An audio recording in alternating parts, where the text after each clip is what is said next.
We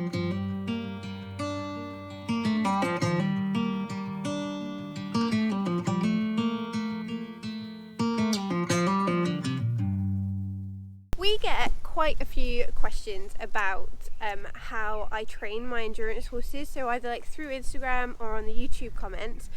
And my answer is always kind of the same. It really depends on the horse, it depends on your experience, their previous training, the facilities you have available to you, because training a horse can look so different for so many people but get the same outcomes. It doesn't necessarily mean that you have to train this way to do this.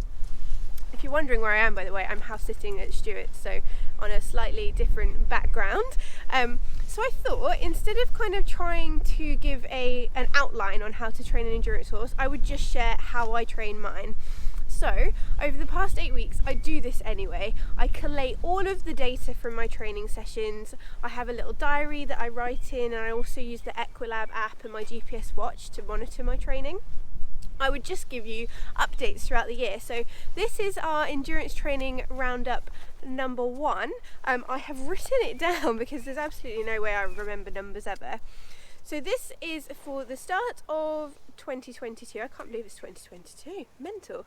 And this is Rue's training for his first 40 kilometre. So over the last 8 weeks, he's been trained 3 times a week. He missed 1 week because of injury, so he missed 3 training sessions. And over that time, we have done 5 schooling sessions. Now, when I say schooling, it is either actual schooling as you would traditionally have it, or it's continuous work. So I'm in the school doing like continuous trot, continuous canter, and I have a little clip of one of our training sessions here. So Dan, on you go to showing everyone Rue doing a continuous schooling session.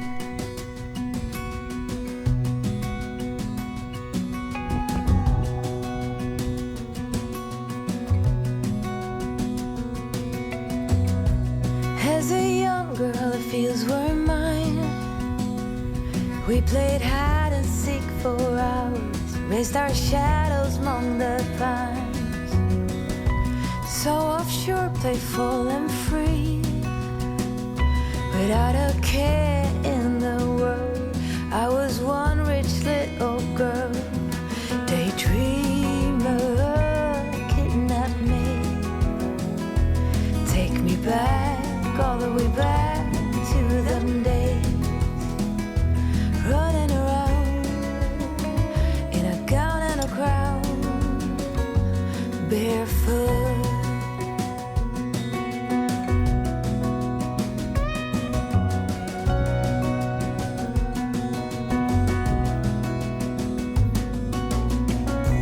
No mistake ever kept me late. We spent summers catching fireflies and winters on our skates. One big smile across my face. We used to dance our way to church on Sundays. Mama set the pace. Daydreamer, kidnap me, take me back, all the way back to them days, running around in a gown and a crown, barefoot.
continuous schooling session all done.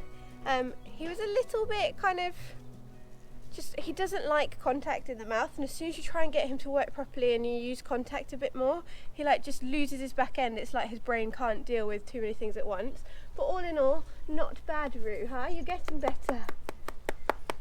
Then we have 9 hacking sessions. Now this can look completely different. So our longest hack has been 19 kilometres in the past 8 weeks, and our shortest hack has been 5. Our average speed, our maximum average speed we've had over all those sessions is 9k an hour. And at this stage, I'm looking at kind of strength and quality rather than increasing speed and distance. So one of the things that I do like doing is going on a nice hack that's kind of got difficult terrain. And if you go and look at my over Christmas or over when I was in Wales back with my family vlogs, that kind of terrain is perfect for a young horse to learn about where they're putting their feet. Oh, hello, we've got a doggy. Hello. So I love doing those kind of longer rides. Get down please, thank you. So one of the ways I love hacking is doing those longer rides when they're kind of more technical. They teach a young horse where to put their feet, and they're quite enjoyable for me as well. I like going kind of just out into the hills and having a nice time with my horse. But the other thing I like doing is kind of interval training. So when I say I've done 9 hacks, it's not all just been going out on a hack. Like I either think of a route that I can do some continuous work on, so we're keeping up the same pace. I think about a kind of a techie route that Roo is going to really have to think about where he puts his feet, or I go out and do some interval training on a local hill, and I have a little snapshot of that training session that Dan will put in here. We are going to go on a hack, so not a kind of normal hack as I suppose most people would see it. I'm going to take him on what I call an interval hack. So we're going to walk and trot to our local like grassy hill, which is probably about 1.5 miles away, and then there's about a 200-meter grassy hill that I'm going to trot up, walk down several times, and then canter up, trot down a few times. He's not ready for canter up and canter down. So away we go on another training session. Hey Roo. All tacked up and ready to go. This is actually my first hack, and Roo's, he didn't go by himself, after work. So we've got a high vis on, but it looks like it's probably going to stay light. Should we go to a training session? You don't look that keen, sleepyhead. Let's go.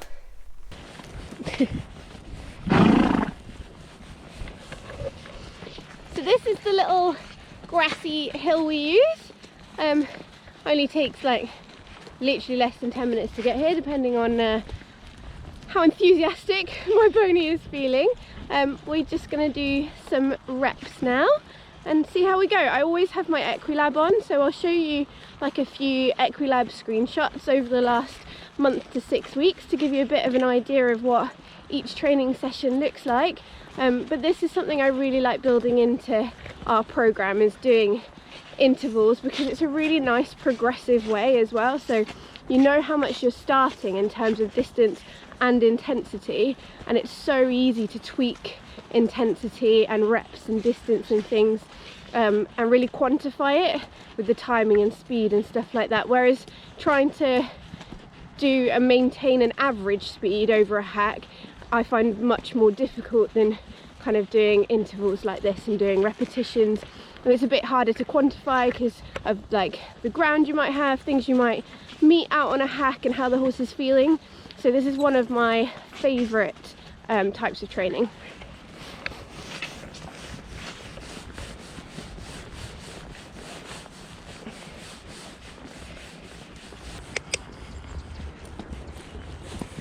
Steady.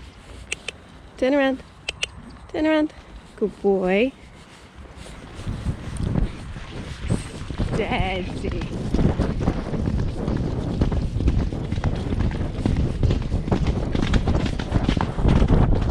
Steady, little one. Who do you think you are, Tizzy? Oh. Good boy. And walk.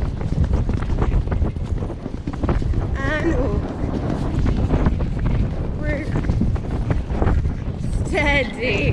Can we stop before before the gate, please. Thank you. And whoa. And whoa. Good boy.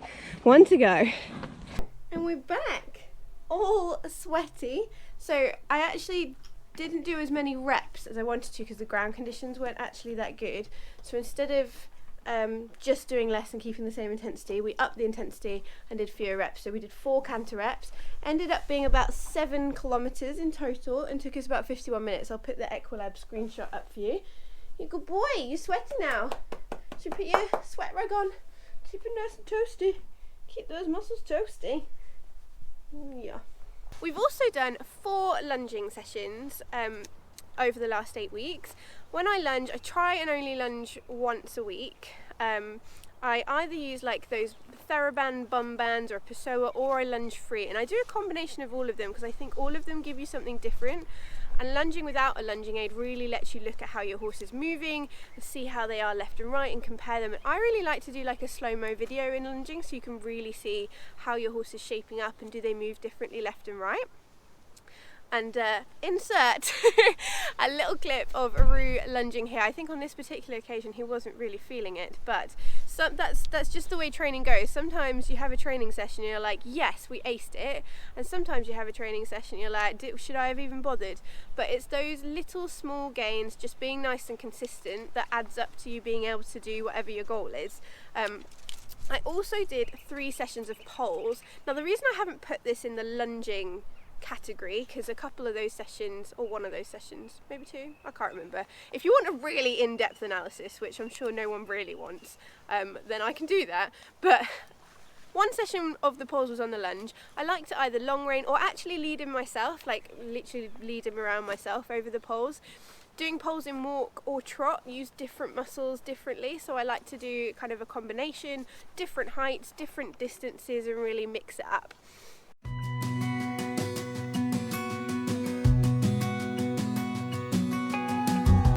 Today for Ru's training we're doing some poles, a few of them raised and a few of them on the floor. I tend to do some sort of pole work once a week with him, trying to really get him to use his back end. Sometimes we do it no poles but with like a training aid to try and get him to like lengthen and lower, but today it is pole time. So now we've got 6 poles set up. We shall go and get Ru, see how he's feeling today. He has got much better at doing this, doesn't trip over them so much, really lifts his legs, uses his core, but some days he's just not feeling it and he literally falls over every single one. So let's see what day it is.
Nice little roundup for you on kind of my training so far this year. Hopefully we'll get Ru to the start line of a 40k in a couple of weeks time and literally get him through his novice qualifications. Charles and Oakley, the dogs, are having a good bark off now. What are you doing?